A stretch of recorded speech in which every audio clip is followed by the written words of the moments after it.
An architect named Patrick McLeamy came up with a way to describe the architectural design lifecycle and called it the McLeamy curve. You see, the McLeamy curve says this: the longer you wait to make a decision during the architectural lifecycle, the more it's going to cost you and the more resources you're going to have to expend.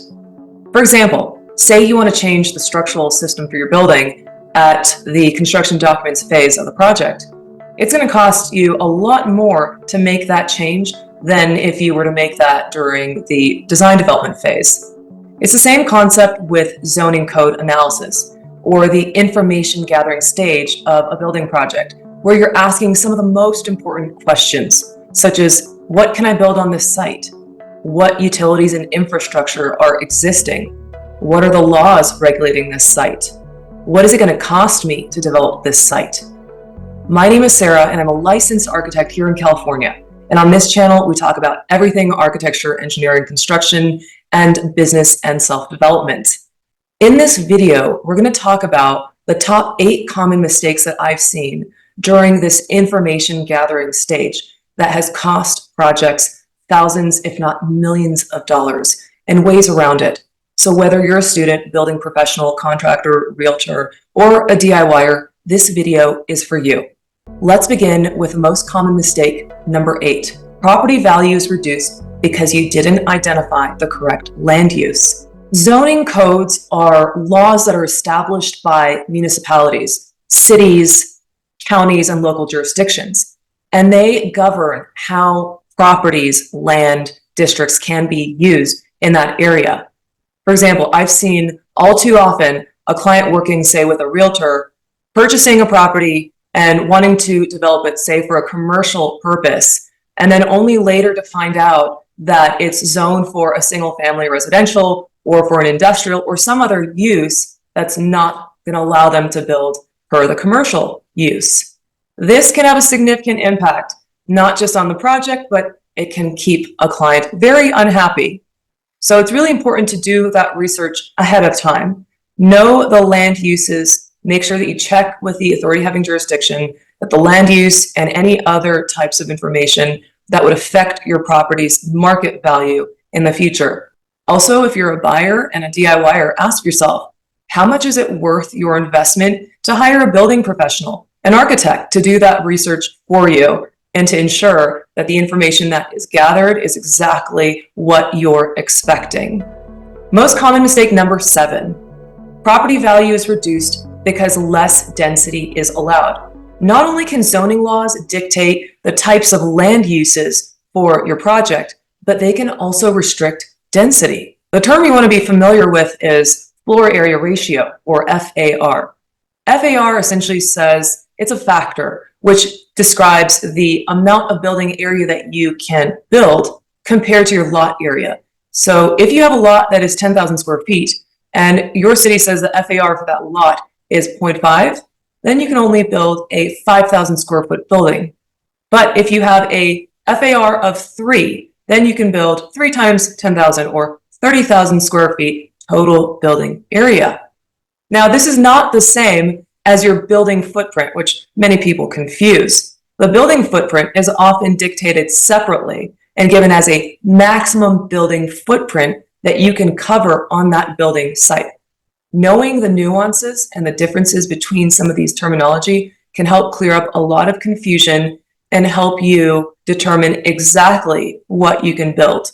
Density can also be explicitly stated in terms of the number of units per acre. And I find this very common when I'm working with developers. They often come to me and they say, this is the density of this lot. Of course, that's one of the first things that a developer wants to know.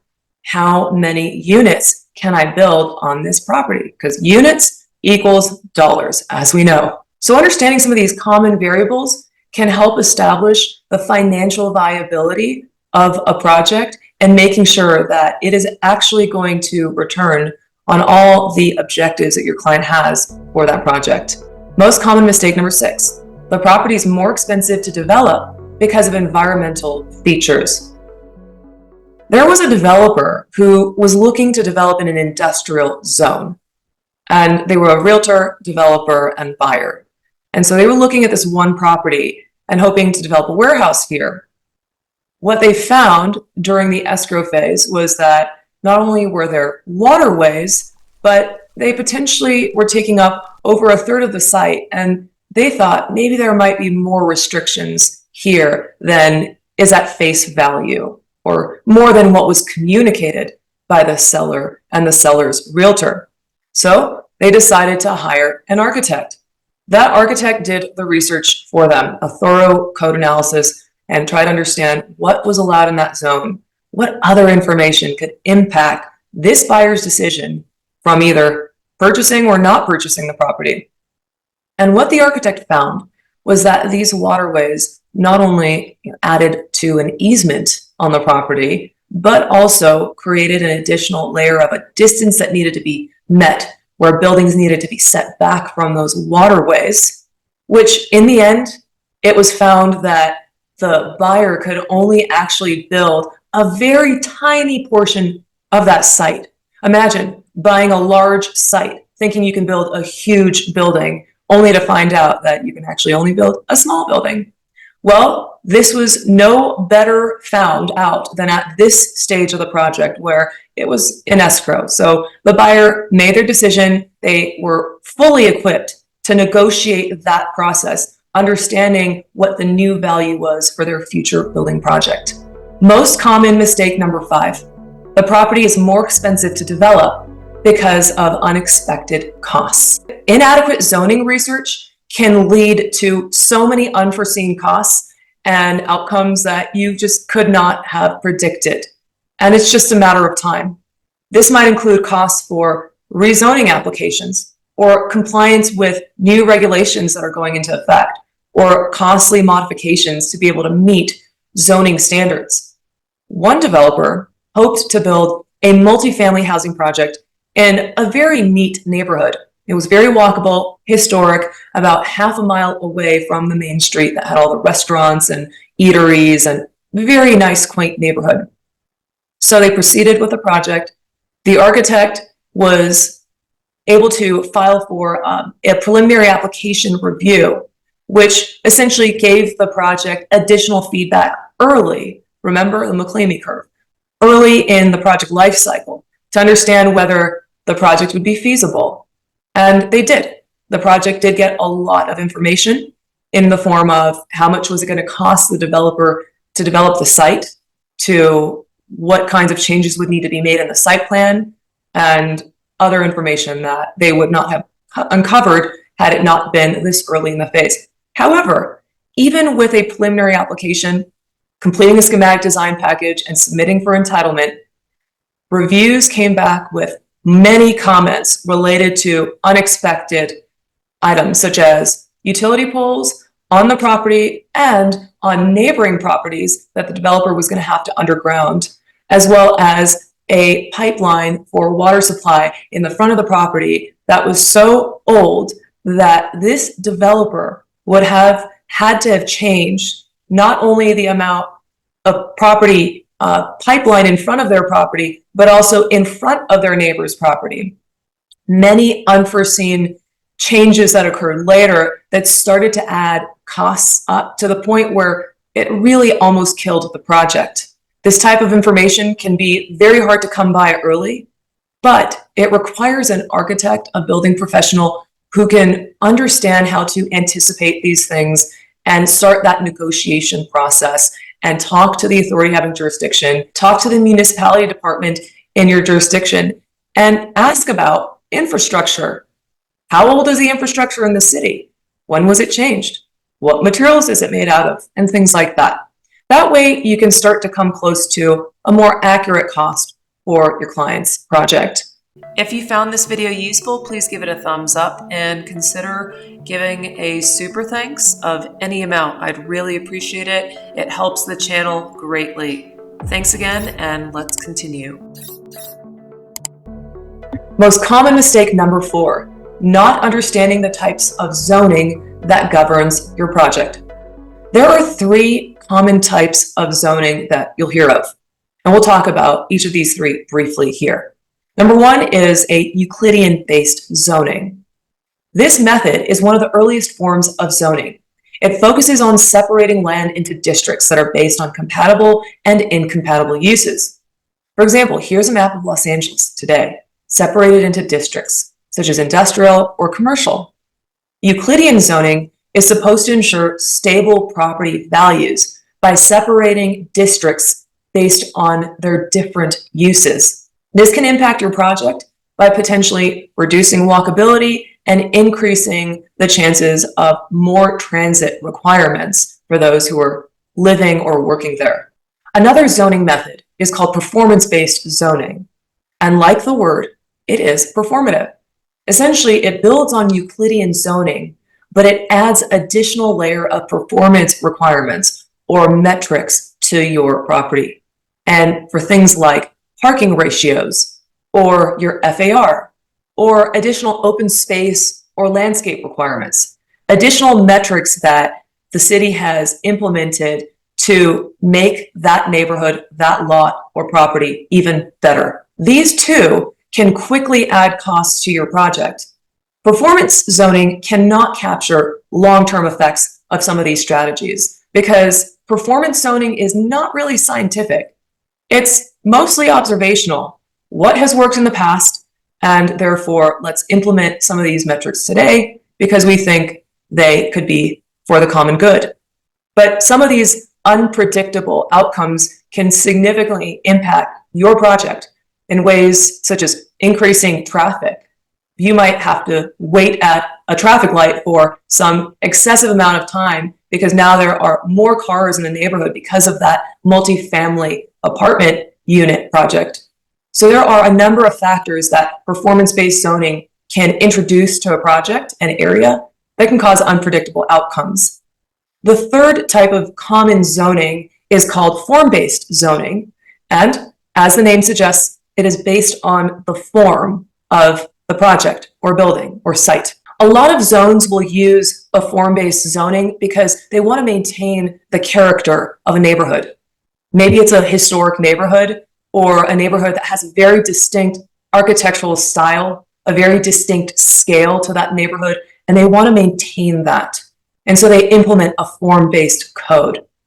And for myself, not too long ago, in fact, I was exchanging questions with a building official, and they had responded back with, remember, this is a form-based code. We're not going to regulate the density. The density is going to be based on state standards because it was an affordable building project. Nevertheless, they reminded us that it was a form-based code. And so codes like that will have their own implications on the architectural styles, the scales, and patterns of that neighborhood that you'll need to continue working with. The third most common mistake is not understanding the specific uses or zoning overlays for your project. It's not just about zoning. In fact, there's this whole nother layer called overlays or zoning overlays that can impact your project. These zoning overlays are essentially another layer on top of the map of where your project lies that can dictate very specific outcomes related to environmental, historic preservation, and other design standards, including even height overlays to determine the height of your building in that area. Adhering to some of these overlaying zone requirements can not only increase the time of your project, but it can increase the cost. You might need to go through additional review boards to maintain this project and to get assurance that your project is in line with the established regulations. The second most common mistake is being misinformed about regulations for building height, setbacks, lot coverage, and lot size. If you think your project can be 4 stories, but it can only be 3 stories, then that's a problem. It's amazing to me that all too often, many people will settle on the information that they find because of, oh, this official said so, or this document said so. Get it in email, get it in writing, get confirmation from city officials, more than one. Make sure that you're looking at the right zoning maps and tables, and I'll review this later in the video. Links on the internet can also have very old information that rarely gets updated. So don't always rely on what the internet says. I personally like to go to City Hall and just start with the basics. Talk to a local planner or building official and just start asking them some of those basic questions like, what's the APN number of my site? Where is it located? What kind of a zone? Can you refer me to the documents that I should be looking at to understand more information about my site? Here's another one. You can also ask if they have on record any other plans, surveys, files, reports, inspections from past owners or projects. This can also give you more information about the lot that you're looking to develop. And finally, the most common mistake number one, not understanding how to read the zoning code. Maybe you're new to this and you're just getting started. Start with the city where your project is. I'm going to walk you through some basic steps that you can implement to understand how to do a preliminary zoning code analysis. Let's begin by Googling. We'll use the term City of Los Angeles Department of Planning website. So you can type in City of Los Angeles Department of Planning website. Then you can click on Los Angeles City Planning in the first link. On the homepage, it has a section for zoning research where you can type in a street number and a street name. So that is very convenient. Let's say we want to type in the address for the Los Angeles County Museum of Public Art, or LACMA, which is 5905 Wilshire Boulevard. So we'll type that in here and click enter.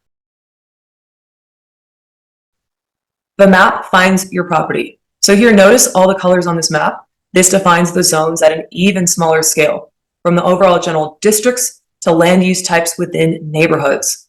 Here's the green box. This is where the museum is located. That's the property that we're searching for. On the left side of the screen, we see lots of useful information, such as site address, PIN number, lot parcel area, and APN number. Then if we click on the planning and zoning dropdown, we'll get all kinds of information about this museum. I was there not too long ago. It's a great site, and I love visiting the building for art exhibits, and it's a great site to photograph if you're into photography as well. The general plan use says public facilities, so there we go. It's a public facilities or PF zone, and that's what we're interested in. If we click on that, it takes us back to the LA City Planning website, which shows 35 community plans that make up the general plan land use element. And here's what the City of LA states the point of these plans are. The point of them is to house and produce job opportunities, conserve open space and natural resources, and balance different neighborhood needs. So that's really interesting. That gives you a bit of insight into what the City of LA thinks about these overlays and how they're treating them. Overlays can be, again, at the city scale or down to the property scale. It seems that this lot is part of a community plan, which we would then need to find. A simple Google search shows that LACMA is within the Wilshire Community Plan. We can click on Wilshire here in the drop-down menu, and then very quickly, we're provided with important information about city officials involved in your project, and you'll also find a community plan document, a map gallery, and even more specific overlays. And there are many in this community plan. It truly is like peeling an onion to get to the center. But back to the database, we can click on the legend to begin to get a sense of all the different types of zones on this map. And yes, there are many.